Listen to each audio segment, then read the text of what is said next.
Доброго дня, ми починаємо веб-конференцію з керуючим партнером Exoventure Associates LLC Марко Рубіним і менеджером програм Фонду цивільних досліджень і розвитку США CRDEF Global Аллою Мирзаян. Доброго дня. Первый вопрос звучит так. Господин Марко, почему ваша организация сотрудничает с инновационным форумом по программе научно-технического предпринимательства? Mr. Marco, why is that your organization is cooperating with the Innovation Forum in the area of scientific technological collaboration? And the next, какие проекты реализовывают или планирует реализовать ваша компания в Украине? What types of projects does your organization plan to implement in Ukraine? Sure. Well, those are both excellent questions. Thank you. So why are we involved? We believe that there's extraordinary innovation in Ukraine with potentially great commercial uses. And my background in venture capital and company building, I believe that there's some potential to identify disruptive technologies with the capacity to become promising startups that are attracted to entrepreneurs and venture capitalists alike. And the type of projects we look at, it varies. It's many disciplines. For instance, we will see a lot of IT, software, security. We've seen a lot of materials. We've seen, for instance, life sciences, therapeutics, medical devices. It's a broad array of areas that really is limitless. So we're seeing a number of innovations, and I'm absolutely impressed with what we've seen in prior trips, and I look forward to seeing more in this one. And I'd like to also add that, just to clarify, we don't simply participate in the forum, but we're actually one of the organizers of the forum, along with the State Agency for Science, Innovation and Information, which is our host government partner. Also, one of our implementing partners for this particular innovation forum is a Signal Blazer company. Okay, thank you. And the next question. Пані Алло, как долго работает ваша программа?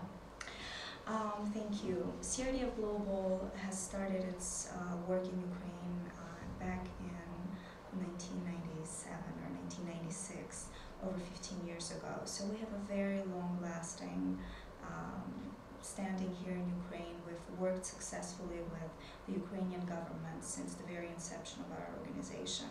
We have an office here in Kiev that has excellent relationships with local government agencies, namely Ministry of Education and Science and State Agency of Science, Innovation and Information. But the STEP program, which is Science, Technology, Entrepreneurship program, started back in 2008. It's a relatively young program for CRDF in Ukraine. We've implemented others, such as Cooperative Grants Program that focuses on basic research grants, such as CREST centers that we helped to establish at 2 universities in Ukraine. So this is a relatively young program, but we decided to implement it because, as Marco mentioned, that there is a great potential in Ukraine. There is a high need for bringing together scientists with the local private sector, and we feel that there is going to be a very exciting opportunity for CRDF to really provide an input into the economic development of Ukraine using local scientific potential. Will you continue? Please. Thank you. Марк, как давно вы работаете с украинскими партнерами? Чем они отличаются от остальных? Есть какие-то особенности? For how long have you been working with Ukrainian partners? Are there any unique qualities to them? How different are they from others? So I've been working with Ukrainian partners for 4 years through CRDF primarily. It's interesting for me to see an array of qualities that I think are very, very interesting. What I've found in my last trip both to Kiev and to Lviv was what I would call disruptive potential. I said that earlier.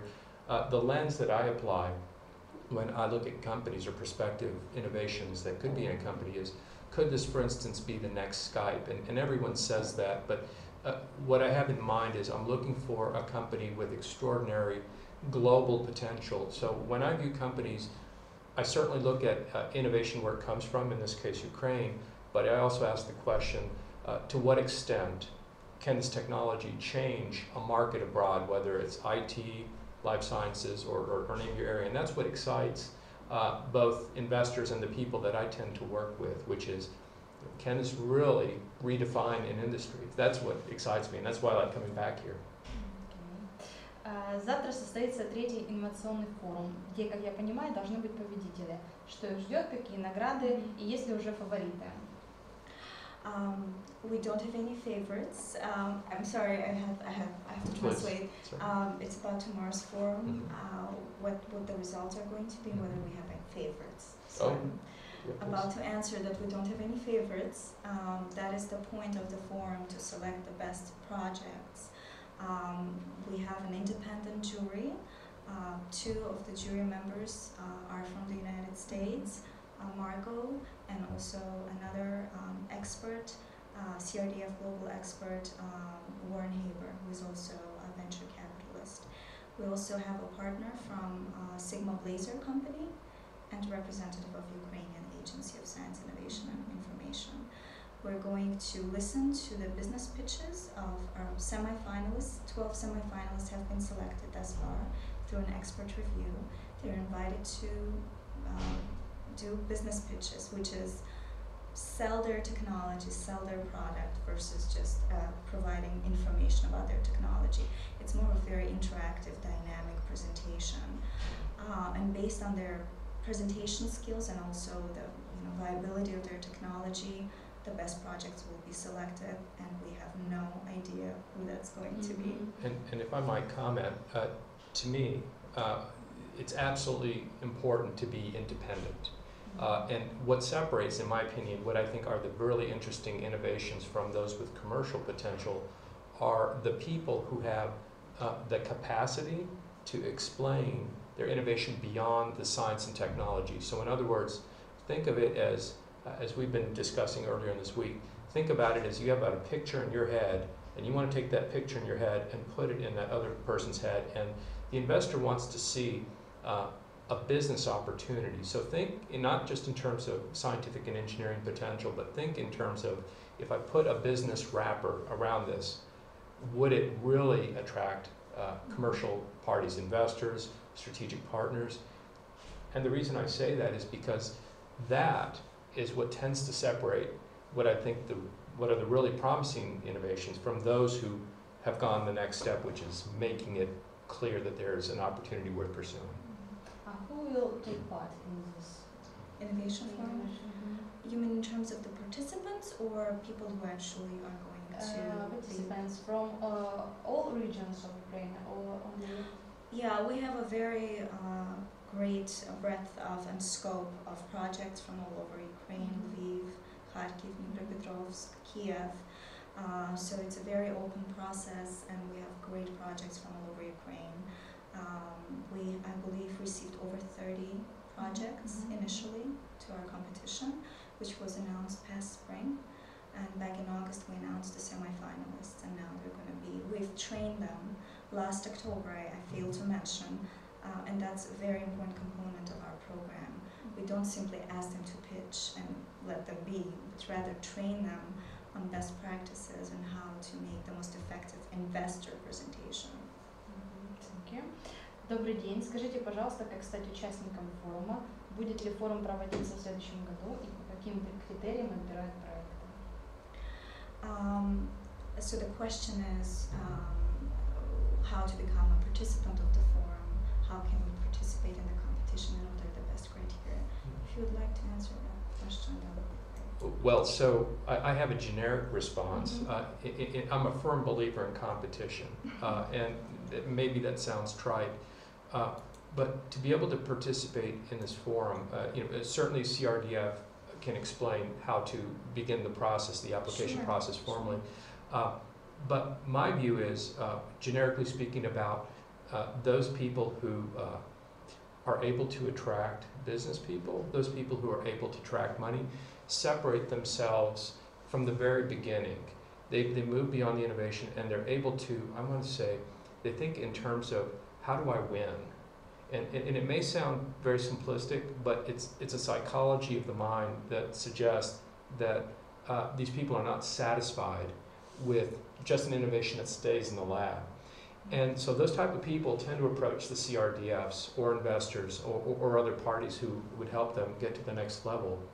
And I can't describe that intangible, but it's almost like a fire that people have to be competitive and to take their innovation to the broader marketplace. There's an interesting psychology to it, I think. So I don't know if I've answered your question. Sure. There are many facets to it, but I think that's one of the aspects that stands out in my mind. Sure. Thank you, and I'd like to also clarify the process, obviously, by which this happens. So every year we announce, and we plan to do it next year as well, we announce this business partnership grant competition that invites projects from joint projects from scientists and local private companies. So one of the main conditions of participating in this competition is the partnership between a local company and a local scientist. The reason why we do that is we want to make sure that the two communities are talking to one another. The local scientists are looking beyond, as Marco mentioned, beyond their lab and looking at different potentials for their innovation or their technology, and that the local companies know that there is a lot of potential locally and they don't always need to look abroad to bring in technology. Yeah, just one more point to that. Sure. Just one thought that escaped me before was the value of relationships on the ground are absolutely vital. I don't know necessarily who might be presenting tomorrow, but it's extremely helpful if there's some sort of prior relationship so that I have some context in which to understand that person and for that person to understand us. So my suggestion across the board is always have a relationship on the ground, even if you have global aspirations. I think that's a crucial starting point that people often miss. Right. And so they submit the project. As I mentioned, the projects go through independent expert review here in Ukraine and also in the United States. And once we select the semi-finalists, we train them. And usually our workshops are called technology entrepreneurship workshops, when we cover a very wide range of topics, from venture financing to how to make a business plan, or how to build a successful team or make a successful business presentation. And then those semi-finalists are actually pitching at the forum. So stay tuned for more details to come. Oh, thank you. Алла, вы менеджер программы Фонда гражданских исследований США. Расскажите, как вы пришли к этому, что помогло достигнуть успеха? Спасибо. Spasibo. So the question is, how did I come to this? Well, I have a very convoluted story. I started off as actually an international relations person. I was very interested in international relations, but not so much in policy, but actually practice and how relationships are built. And I feel that my work at CRDF does exactly that. How policy, yes, policy, obviously I believe that our work influences policy in the long run, but it also helps not only planting the seeds of, people-to-people relations, but also it generates great ideas and great opportunities. I'm very grateful for this, and I enjoy working at CRDF Global. Okay, thank you. Как украинская власть помогает вашим проектам, и есть ли какая-то политика власти, поддержка власти таких программ? How does the Ukrainian side support our projects, and whether there's a certain policy? So it's more of a host government policy question. As I mentioned, Ukrainian government has always been supportive of our work in Ukraine, because clearly both sides recognize the importance of science and scientific collaboration. There have been a lot of exchanges, a lot of conversations and dialogues between the two sides, lessons learned. So, as I mentioned, one of our partners is the Ministry of Education and Science, which was our first partner in Ukraine, and we've had an excellent relationship. Our current partner on STEP program is State Agency of Science, Innovation and Information, and their priority is to develop the scientific technological base of Ukraine, and with a specific focus on innovation. So I feel that our goals and objectives overlap. They appreciate our work in Ukraine, and we appreciate their continuous support of our programs. And why Ukraine? Do you work with the neighbor countries, Russia? Absolutely, absolutely. Since the inception, CRDF worked in all of the republics of the former Soviet Union, because our organization was established with the specific goal of promoting the relationship or scientific technical collaboration between the United States and the countries of the former Soviet Union. So we've built excellent relations in Ukraine, in Georgia, in Armenia, in Russia, in Central Asia. Right now, CRDF is expanding beyond this region, but we feel particularly close to this part of the world because, as Marco said, relationships matter on the ground, and I feel that this is really a capital that we should build on, this excellent relationship and trust that we have with our local partners. Okay, thank you. Здравствуйте, уважаемые эксперты. Интересно узнать больше об успешном опыте других стран при правовом регулировании процессов коммерциализации и ваши советы для улучшения украинской ситуации. The question is about your experiences in other countries and whether you have observations or recommendations for Ukrainian innovation, commercialization, infrastructure field. Oh, that's a great question, and at the risk of providing a lengthy answer, let me give you sort of the executive summary version. I believe that investors like certainty as much as possible. And again, the lens I bring to the picture is how might this be funded? But I also get involved in company building. And what gives me comfort and people that I work with comfort is what might be done to systematically and in small increments reduce risk, whether it's company risk, scientific risk, and in some cases, to your question, very good question about the country risk. Each country has unique attributes and unique strengths. And investors want confidence that the laws will be stable, for instance. It's very, very important. For example, in the United States right now, there's a very recent legislation change called the America Invents Act. It is patent reform, and it just happened in September. And it's the first time that there's been patent reform in the United States of this magnitude since Thomas Jefferson first approved the first U.S. patent in 1790. The point of the story is there's a little uncertainty right now in that area, even in the United States. It'll stabilize, it'll take a few years, but from an investor's perspective, it raises this question, when I make an investment, what does it mean to have a patent?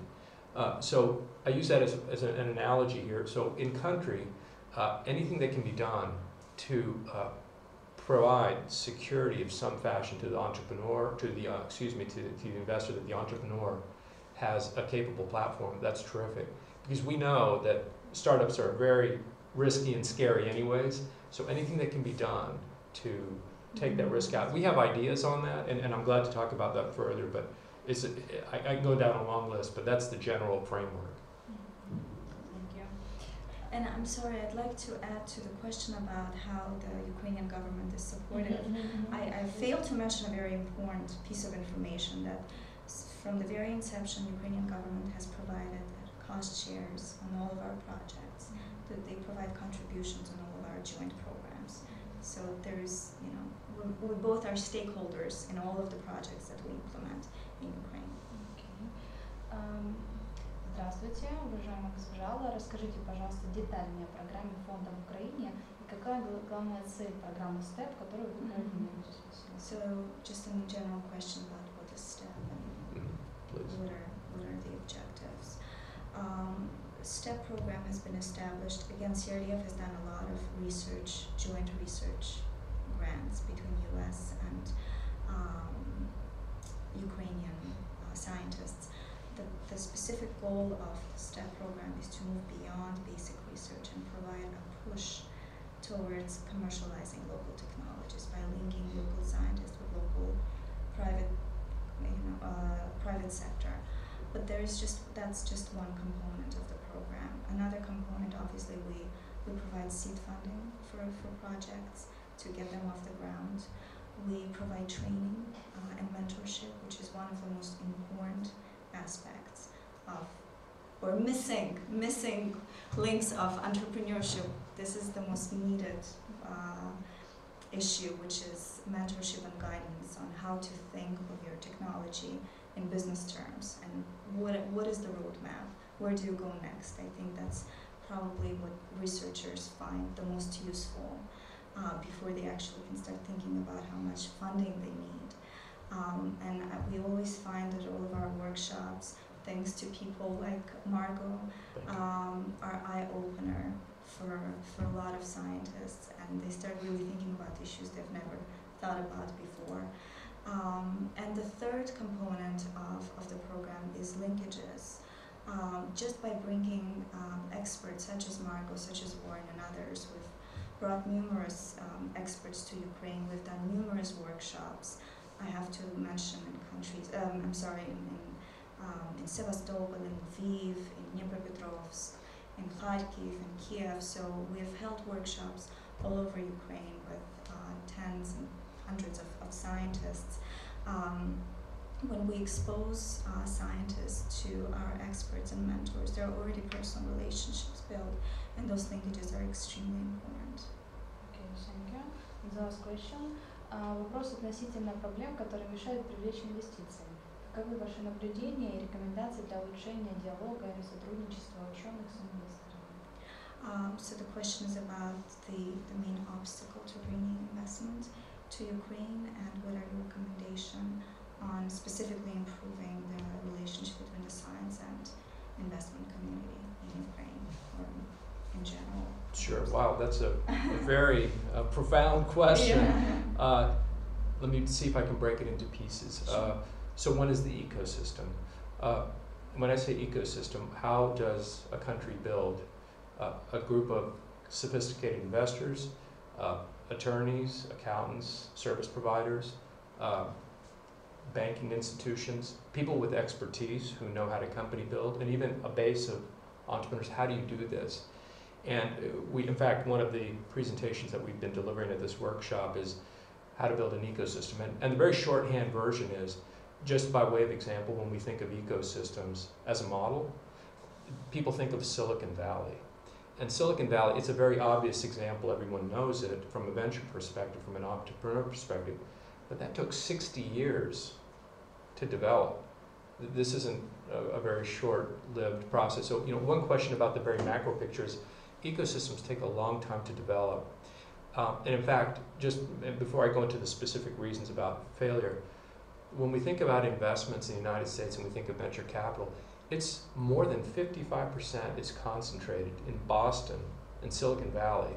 It's not very diffused or democratized. If you go to other parts of the country, it's not there. My point of the story is, often there are underdeveloped ecosystems, even in the United States. And the reason I say that is, investors, for instance, like proximity to the capital sources. They don't want to travel 4, 6, 8 hours. So I bring that up as a question. How do you bridge that gap? And I have some ideas, and that's a conversation in and of itself. The other is your question about what are reasons why, in particular, probably scientists, is that correct? Mm-hmm. Why scientists fail to attract other parties who would make them successful, presumably investors. I believe, it's a long list, but I believe that the shorthand version as a starting point is a scientist can do him or herself an extraordinary service by partnering with someone who does not have their skills. Specifically, we found that the best scientists have this ability to attract business people. In other words, they accept that they can't do everything, and so they recruit business people that may have marketing skills. So for me, one of the very first early attributes is a willingness on the part of the scientist, engineer, to allow a non-technical person, as uncomfortable as it may be, an uncomfortable situation for people who like to see science, and it's a very specific type of thought process, into that world. So that's step number one. And by the way, you've heard me say this before this week.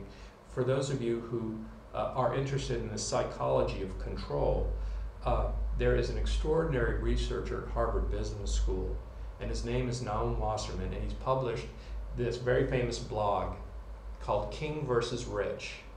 King versus Rich. The psychology of being a king is very different from being the psychology of rich. There's an uncomfortable trade-off, and in those blogs, they share founders' dilemmas, success stories, and the many failure stories on how that works and how that doesn't work. So I would say, number one, people. Get the right people and make sure you include the people who are stronger than you in other areas. And I think number two, I think we talked about this before, but in my opinion, the highest probability step you can take to increase your odds of success, by success I mean attracting capital, is having a relationship with someone who knows you. In other words, don't send a business plan to an investor because they don't know you. They're going to say, who is this person? And guess what? That investor will see hundreds, and sometimes in my case, thousands of plans a year. It helps. If you know this person and you send me that plan, I can then ascribe some sort of value to that introduction or from you. But if it comes from the wild, very difficult. So that's the second thing you can do. So one is relationships, people, and two is relationships getting you access to the people who can help you. And then I mean, there's a longer list, and I'm glad to discuss those further, but those are the two big ones that stand out. I didn't really answer the question about country risk. I think... what are the obstacles?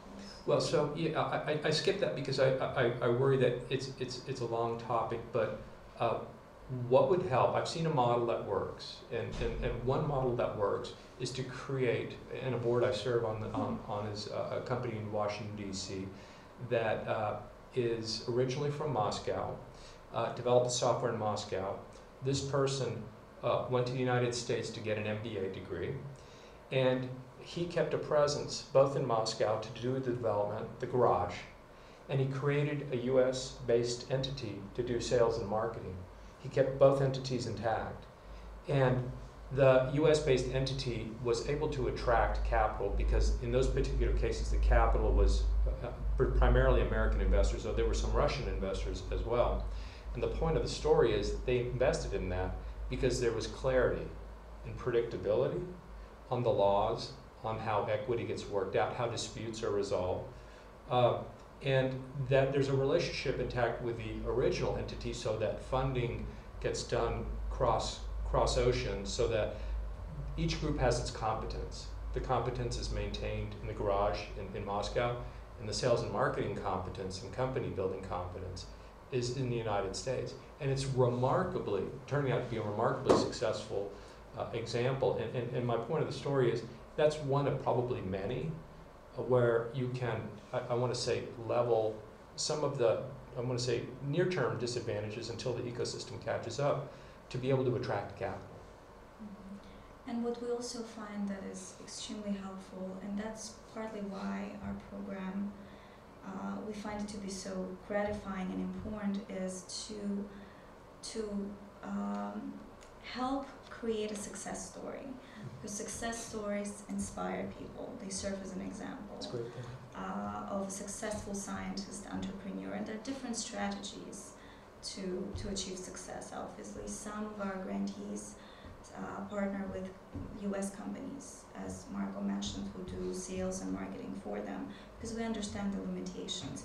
We don't set impossible tests for the scientists. We understand that some of them cannot be entrepreneurs, but we believe that there are different ways, and we try to deliver that information to them, open their horizons, which obviously there is not much information on that in Ukraine and other countries that we work in. Yeah. Just one thought very quickly. I know this example probably gets used quite a bit, but we know Skype and its origins it put that ecosystem on the map.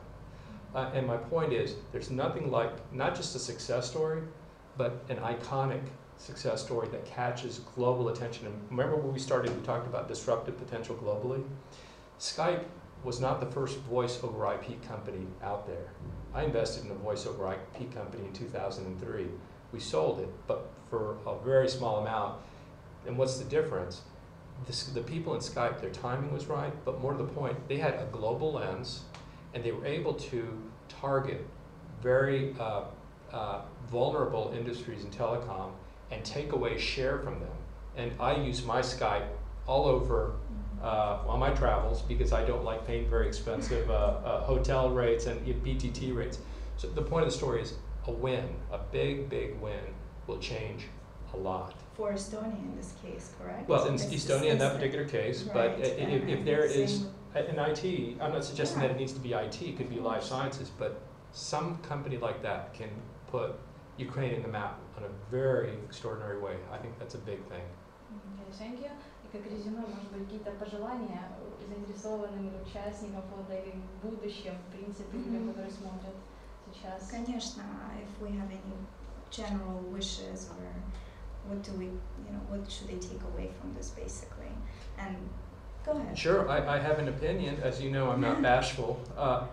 I believe that there's nothing, scientists and engineers are the same everywhere in the world. I'm finding the same problem is true in the United States. It's true here, it's true in Georgia, it's true everywhere.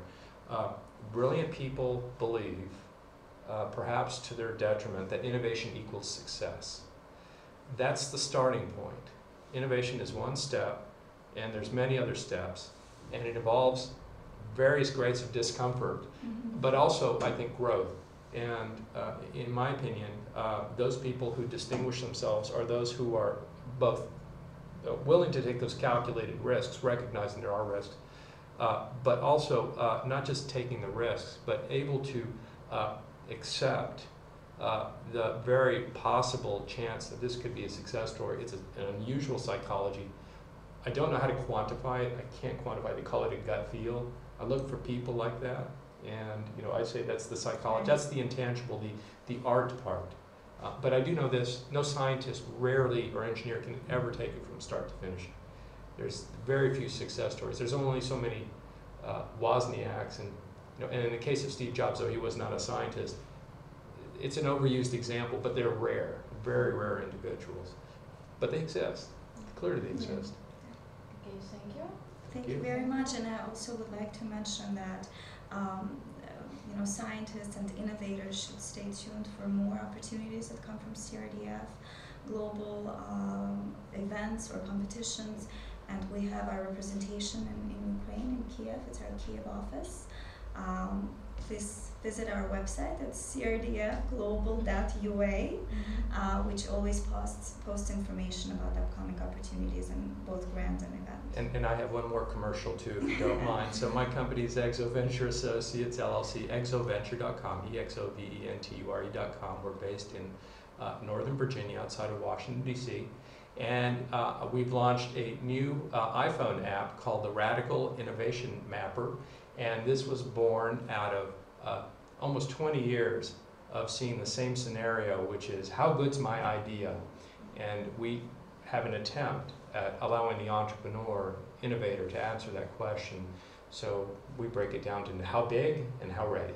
So take a look at that app if you're interested. Thank you. Yes, thank you. Thank you very much. Все, дякую вам за увагу. Наша конференція завершується.